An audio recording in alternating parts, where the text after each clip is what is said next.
તો ત્રેતાયુગની થીમ પર અત્યારે અયોધ્યા નગરી સજી રહી છે। ચારેય વેદના આધાર સાથે અલગ અલગ ચિત્રો અહીંયા દોરવામાં આવી રહ્યા છે। અયોધ્યાની દરેક દિવાલ પર રામાયણની કથા જોવા મળી રહી છે। અયોધ્યાના મુખ્ય માર્ગો હોય કે અયોધ્યા તરફ લઈ જતા માર્ગો તમામ અત્યારે શ્રીરામના અલગ અલગ કથાનકોના ચિત્રોથી સજીવન થઈ રહ્યા છે।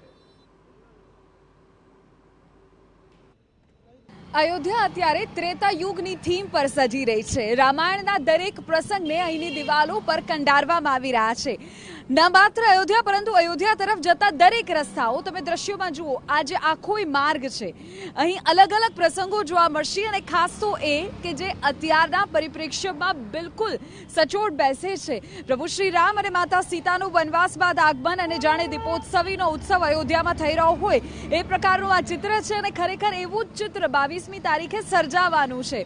એટલે સ્વાભાવિક છે કે આ તમામ જે દ્રશ્યો છે, જે ચિત્રો છે તે જોવાની લોકોની ઉત્સુકતા પણ હશે। આ તમામ ચિત્રો અત્યારે અલગ અલગ અયોધ્યાના રસ્તાઓ પર તમને જોવા મળશે। ચિત્રકલા કારીગરી અને રામાયણના દરેકે દરેક પ્રસંગો અહીંની દિવાલોમાં અત્યારે સજાવવામાં આવી રહ્યા છે અને કંઈક આવી રીતે અત્યારે જે અયોધ્યા છે તે સજી રહી છે।